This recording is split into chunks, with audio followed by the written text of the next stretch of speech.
Good morning, students. So today I am going to explain componendo and dividendo. What is componendo? This is not part of trigonometry. Just this is from algebra. लेकिन it is used many times. और many of the students they don't know the meaning of this one. किसी ने doubt में भी पूछा था, इसलिए मैं एक्सप्लेन कर रहा हूँ. Today I will post only one video, this one and one question and one worksheet I am going to post that you have to solve. And then tomorrow there will be test. Then the after tomorrow will start new chapter, that is circle, 10th chapter. Your portion is only first 9 chapters. ठीक है, so be ready for that. चलिए start करते हैं. Componendo and dividendo. Componendo dividendo एक ratio proportion से related एक property है.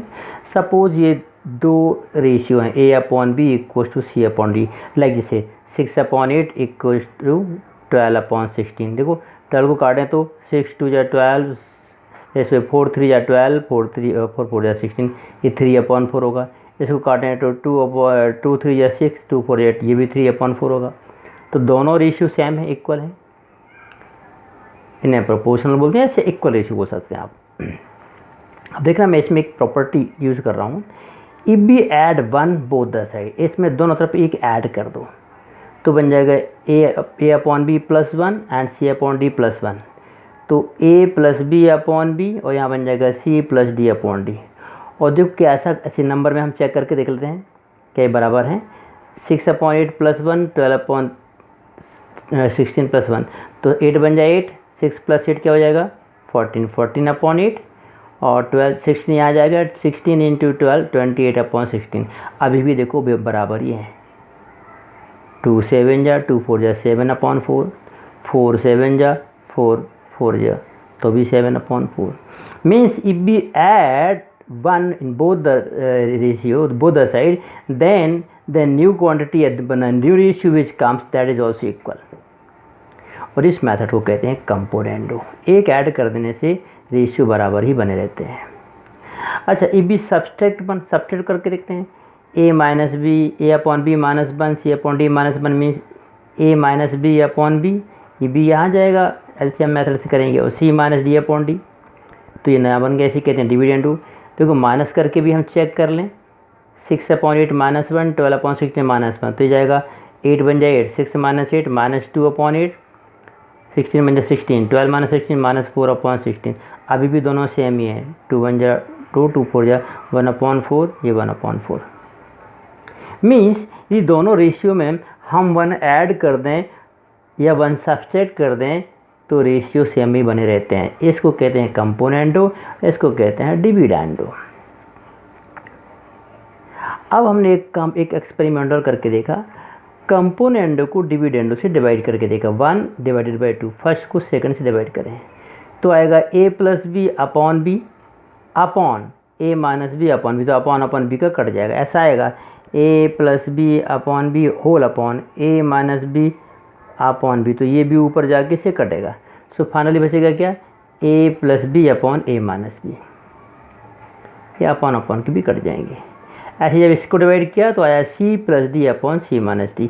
अभी भी रेशियो सेम है और इसको कहते हैं कंपोनेंडो डिविडेंडो.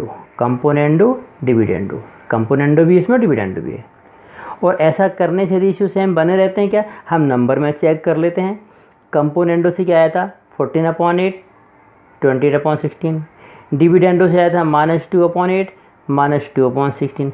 अब डिवाइड करें तो 8 कट जाएगा. 14/-2 और 28/-4. और इसको सॉल्व करें तो 2 7 जा 4 7 जा 7/-1, 7/-1 रेशियो तो सेम है.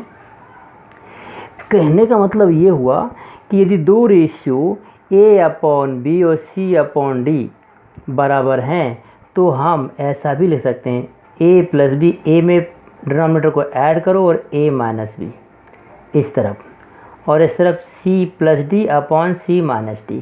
तब भी ये रेशियो सेम ही रहते हैं, वही वैल्यू रहती है. ऐसा कर सकते हैं. This is called componendo and dividendo. ये कई जगह यूज होती है मेथड क्वेश्चंस को सॉल्व करने में. हम एक क्वेश्चन इस पे भी सॉल्व करके बता रहे हैं, ठीक है। ट्रिग्नोमेट्री के एक क्वेश्चन ले लेते हैं। तो कई बार एक ट्रिग्नोमेट्री के अपने क्वेश्चन सॉल्व किए होंगे, उसमें कंपोनेंट और डिविडेंड लगा देते हैं, आपको समझ में नहीं आता है क्या लगा दिया। जैसे एक क्वेश्चन है, if cos square alpha minus sine square alpha equals to tan square beta, तो we have to show tan square alpha equals to cos square beta minus sine square beta, ये हमें शो करना है। चलिए, तो हमने लिखा cos square alpha minus sine square beta upon 1। अब ये जो गिवन है, गिवन पार्ट को ले रहे हैं, और tan स्क्वायर बीटा को लिख दिया sign square beta upon cos square beta. ये तो हमें लाना है, ये वाला पार्ट हमें लाना है। तो जो गिवन है हम उसको ले रहे हैं। ये लेफ्ट हैंड साइड के अपॉन में 1 लिख दिया, सबका डिनोमिनेटर 1 तो रहती है, और इसको sine square upon cos square. अब 1 की जगह लिख दिया हमने cos square alpha plus sine square alpha. Cos square alpha plus sine square alpha भी तो क्या होता है, 1 ही होता है। तो इस 1 की जगह लिख दिया हमने। तो ऊपर तो न्यूमरेटर जो कहते हैं रहा cos square alpha minus sine square alpha, और इस 1 की जगह लिख दिया अपन। या हमने एक काम किया, पहले इसको पलट के लिख दिया 1 upon cos square alpha minus sine square alpha, इसको लिख दिया cos square upon cos square beta upon sine square beta, ठीक है। अब इस 1 की जगह लिख दिया अपन ने cos square alpha plus sine square. अब पलटा क्यों, ये बताएंगे, क्योंकि हमारे क्वेश्चन में इसको पलटना जरूरी था। अब 1 की जगह लिख दिया अपन ने cos square alpha plus sine square alpha, तो बन गया हमारा cos square alpha plus sine square alpha cos square minus sine square alpha upon cos square beta upon sine square beta. अब आते हैं हम उस प्रॉपर्टी की जिसकी हम बात कर रहे थे, क्या, अप्लाइंग कंपोनेंडो डिविडेंडो। मीन्स यदि a upon B equal to C upon D है, then we can write a plus B upon a minus B, numerator plus denominator upon numerator minus denominator equal to C plus D upon C minus D. तो ये हमारा पूरा हो गया a, और ये है पूरा b, ये है c और ये है d। तो क्या हो जाएगा a plus B cos square alpha plus sine square alpha plus cos square alpha minus sine square alpha, फिर cos square alpha plus sine square alpha minus cos square alpha minus sine square alpha, ऊपर plus नीचे minus. ऐसे right में कर दिया cos square beta plus sine square beta upon cos square beta minus sine square beta. ऐसा करने से क्या हुआ भाई, ये साइन स्क्वायर अल्फा कट जाएंगे, और cos square alpha plus cos square alpha हो जाएगा 2 कॉस स्क्वायर अल्फा, 2 के यहाँ बीटा लग गया थे, अल्फा है, ठीक है।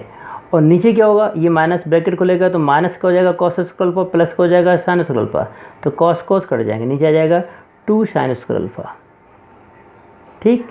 ऊपर आ गया 2 कॉस स्क्वायर अल्फा, नीचे आ गया 2 साइन स्क्वायर अल्फा, और यहाँ cos square beta plus sine square beta, it means what, 1।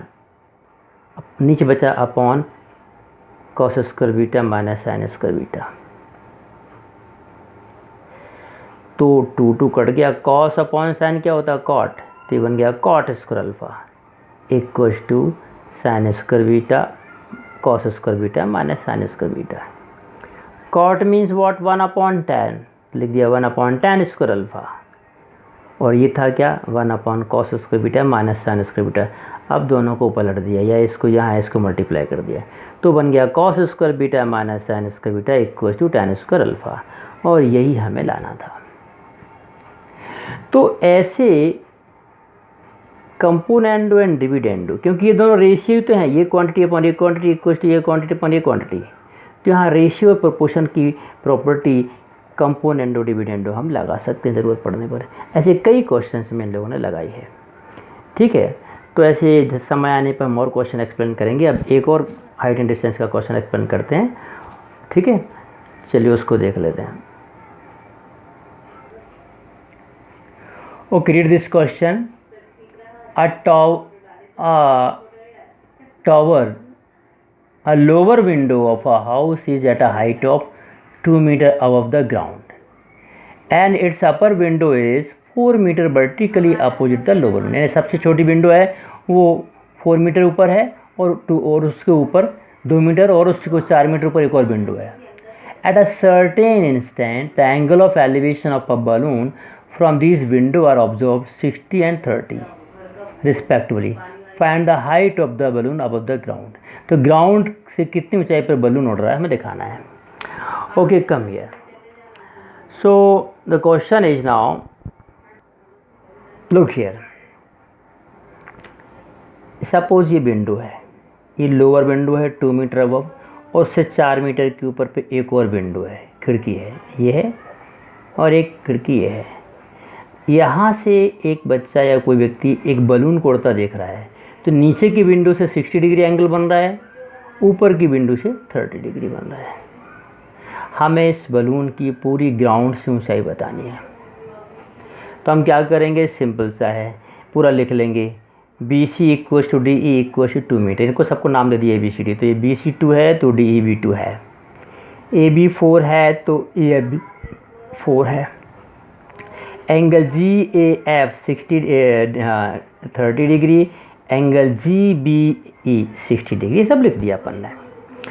अब बिल्कुल सिंपल सा काम करना। सबसे पहले अपन ने लिए एक 2 ट्रायंगल बन रहा है, एक ये बन रहा है जी ए एफ और एक बन रहा है जी बी ई। हमने सबसे पहले बड़ा ट्रायंगल लिया जी बी ई। इसमें G E upon B E perpendicular upon बीच रखा, G B upon B that is tan 60। तो जी ई कितना है जी, इसको हमने x मान लिया है, सॉरी लिखा x, तो x + 4, जी ई हो गया x + 4, बी ई नहीं मालूम, और tan 60 √3। सो बी ई यहाँ चला गया, √3 यहाँ, मीन्स बी ई इक्वल हो गया x + 4 upon √3, number 1। Then we will take triangle. तो अब हमारे पास बी ई की वैल्यू आ गई, बी ई, ये बी ई है, बी ई की वैल्यू आ गई x + 4 अपॉन √3, और बी ई ही किसके इक्वल है, ए एफ के। सो लिख दिया b e equal to a F that is also x + 4। अब ये वैल्यू मिल गई हमें x + 4 अपॉन √3, ये वैल्यू मिल गई हमें। तो अब हम इस ट्रायंगल को ले लेंगे, ट्रायंगल जी ए एफ, ट्रायंगल जी ए एफ, इसमें लिखा G F upon A F, G F upon A F that is tan 30। So tan 30, तो जी एफ कितना माना अपन ने x, और ए एफ कितना है, ये ए एफ ही लिखा, और tan 30 की वैल्यू 1 अपॉन √3। तो x equal to this a f multiplied here, तो हो गया ए एफ इंटू 1 अपॉन √3, और ए एफ की वैल्यू तो ये आ चुकी है कितनी, x + 4 अपॉन √3। सो लिख दिया x + 4 upon √3 into 1 upon √3। So x + 4 upon 3, 3 multiply यहाँ होगा, सो बन गया कितना 3x, 3x minus x equal to 4, means 2x equal to 4, so x equal to 2 आ गया, मीन्स ये आ गया कितना 2। तो टोटल हाइट कितनी हो जाएगी, G F plus F E plus E D, मतलब 2 + 4 + 2। तो लिख देंगे height of the balloon is G D equal to G F plus F E plus E D that is 2 + 4 + 2 equal to 8 metre. So ये total height हो गई 8 metre. So today you have to solve some more questions to solve, and I am sending one worksheet of MCQ, you attempt it, okay, and tomorrow I will send some means I will take a test, and then we will start circle, and also I will send an assignment some project which you have to write in your lab manual, ठीक। सो अब मैं कल से भेजना शुरू करूँगा, सो आप एक एक दो दो करके लिखना सीखें, ठीक है। Okay, thank you very much.